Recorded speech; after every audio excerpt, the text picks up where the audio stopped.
Hey, what's up? What's Jedi up? Steve. Hi. What's your Justin. name? Justin. Justin Nice. Brown. So, Justin and I met at a coffee shop some time back, and we've talked about a lot of different issues, and we're helping to educate each other. And the other day, I went into this coffee shop. It's a living room. It's in San Diego, and a bunch of police officers were there. Got a clean record. I don't, like some people are totally fearful of police. I'm not fearful of police, but sometimes I get into my tribalism, and I just like didn't feel comfortable, and I was just like, I don't want to kiss their ass, but I don't want to feel guilty either. Because of, like, why am I, like, only a guilty person defends himself. I'm not. Sure. I'm not a guilty person.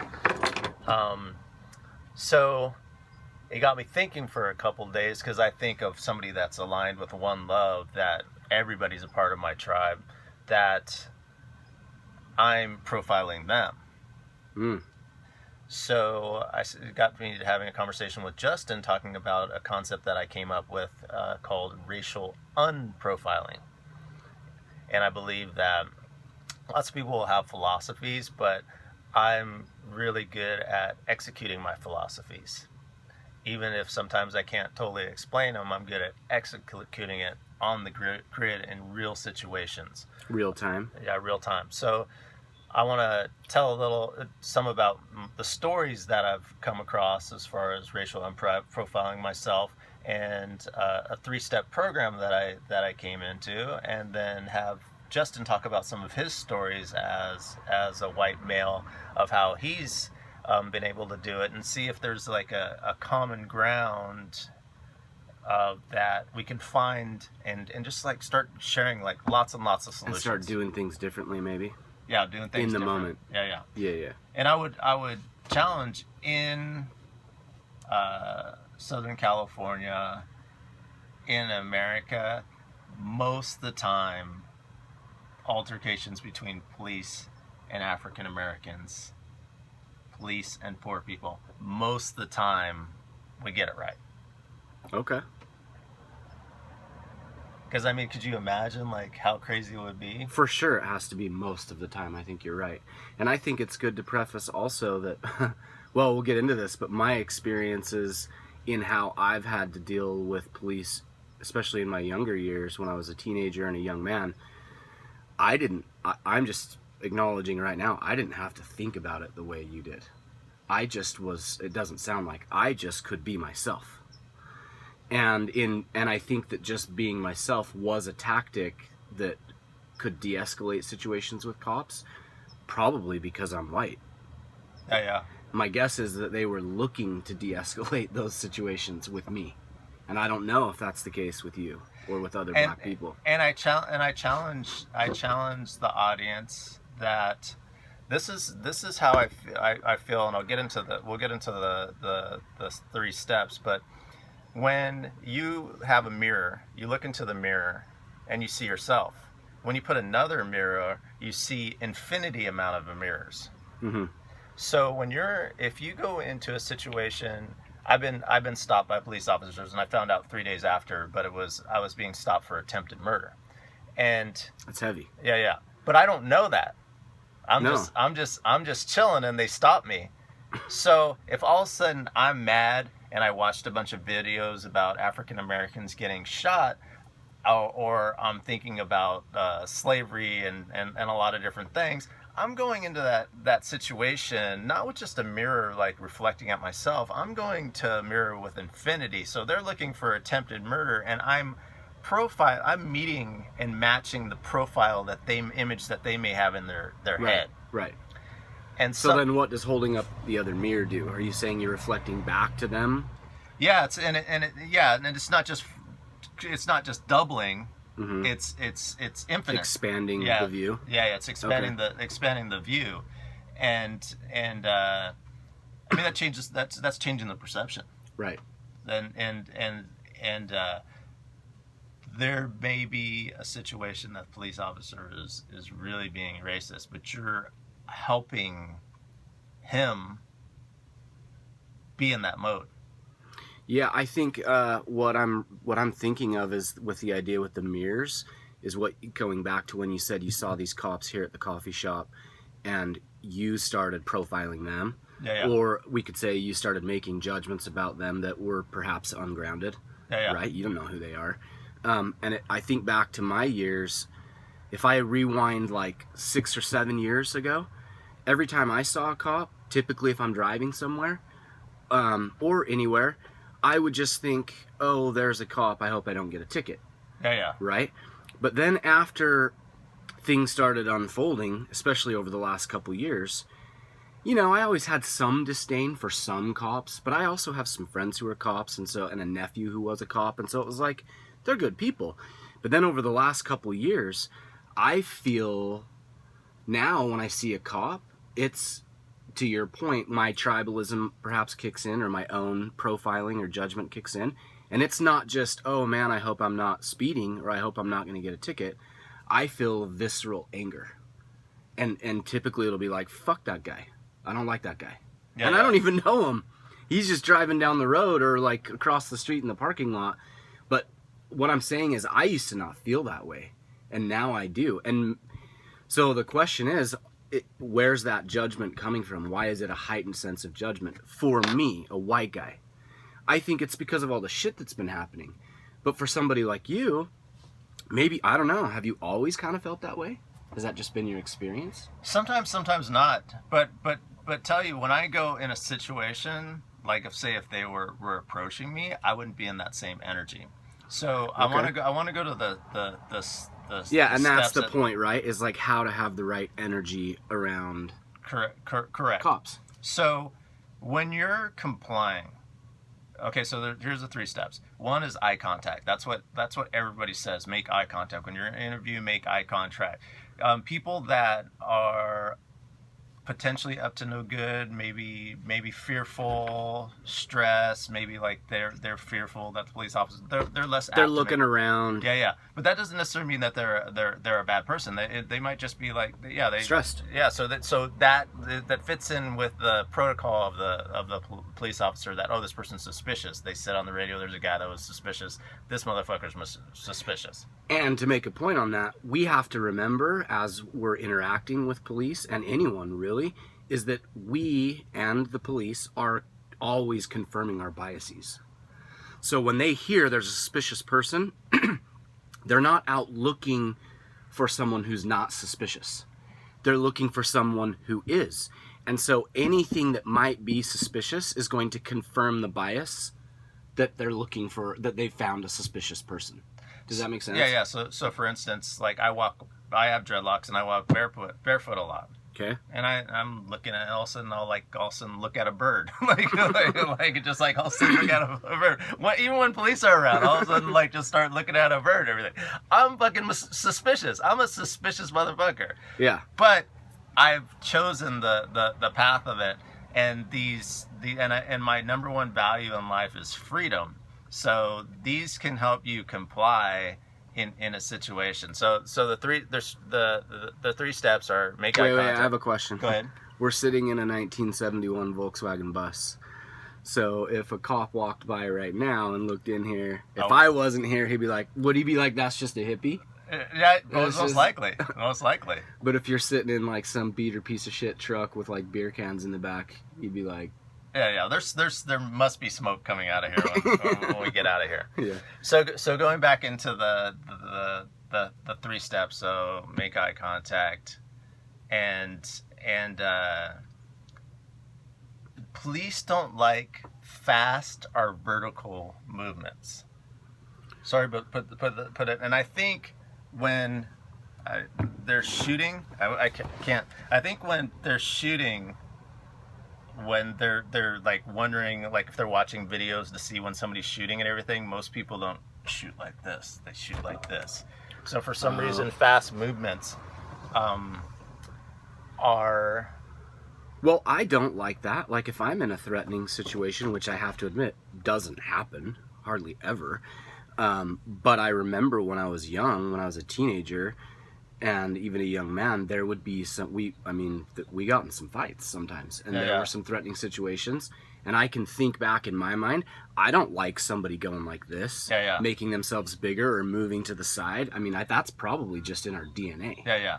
Right? So if they're going in with a certain mindset and they have a certain profile, and you fit something that you don't even know about, you're just like having a conversation, then all of a sudden you're playing into that, and fear, intense anger can make you channel into somebody that you perceivably hate or do hate. You can channel into their shit. Okay, so you're saying your energy, like the energy we were just talking about when you're at the coffee shop and you start judging these dudes, or I'm driving down the road and I'm like, oh, fuck that guy. That kind of energy in a situation where I'm totally innocent, a situation that could be benign, because they're confirming their biases and they're looking for a suspicious person, and I turn hatefully in my mind, that could send energy to them that then perpetuates their feeling that I'm a problem. Correct. Is that what you're saying? And also, one part that I didn't tell you about this, that story, I was sitting there, probably had my energy. They were probably feeling it. We feel that stuff a lot more than we think we right. do. And I'm just like sitting there, not even like looking at them and everything. And this lady that was like behind the police officer, there's several police officers behind her, she all of a sudden yelled. At you or at them?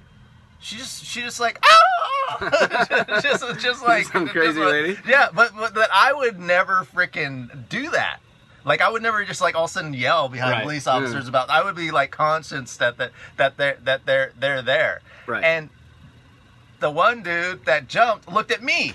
Of course. And obviously it was a woman that yelled. Coming from a different place. Yeah. Like behind him or whatever. Yeah. And it was just like one of those things that he didn't have time to keep his cool and not react and hold whatever was going on in him. And I would say that my stress probably started the situation, but also police officers go into the potentially started the situation. But I think, sorry to interrupt, I think that plays back to this list that you're talking about, because where you're talking about making eye contact and avoiding lateral or vertical movement. If you think about lateral or fast movement. Okay, if you think about if you put yourself in the cop's shoes, they're on high alert. They're looking for somebody that's suspicious. And even though it's easy for me to say, calm down, dude. Like, you need to calm down. I'm not the one walking around in a bulletproof vest with a gun on my hip looking for somebody who is suspicious. I'm not the one who knows that people walk around with guns in this country, right? So if I put myself in a cop's shoes and I'm in that spot, I'm already at a heightened sense of awareness. I'm already under stress for sure. Just probably putting on their uniform, they feel stress. Sure. But then in that moment, they're even more stressed, and now they're talking to a black dude who they probably have a bunch of biases in their head about that. Maybe not. Maybe not. And then some lady screams, or somebody, or there's some loud obtrusive noise. All of a sudden, perfect timing. He's stressed. Yeah. Now his stress level is even higher. So if I put myself, that is a perfect example of why you wouldn't do that. Yeah. Right? In that moment. Why you wouldn't speak loudly or make loud noises, or why you would maintain eye contact and not move laterally or quickly. But and another thing is that we may have missed is this wasn't us. They weren't looking for anybody.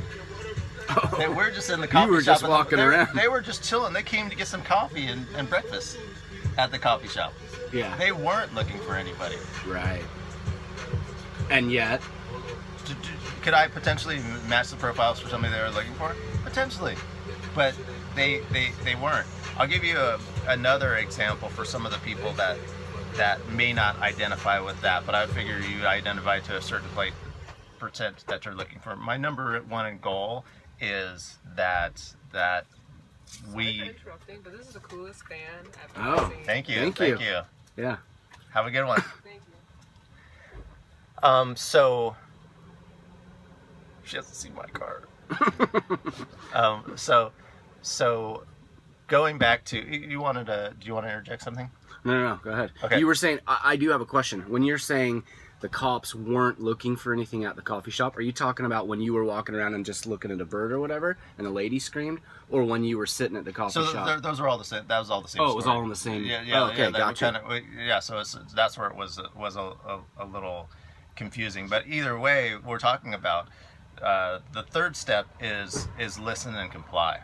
And as somebody that it's my freedom to do it, like when I'm chilling at the coffee shop and cops come in there, like I don't even want it to be like a thought on my radar type stuff because I'm just like I'm like chilling there, and maybe like 95% of the time it shouldn't be a situation.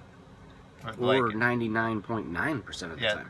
But I'm just like saying sometimes I'm probably but and a lot of times it isn't a situation to do it, and after talking to you about that, I noticed it was because there was more that changed, and I had never noticed that before. So we have the make eye contact, no fast or vertical movements, and that's one is listen and comply.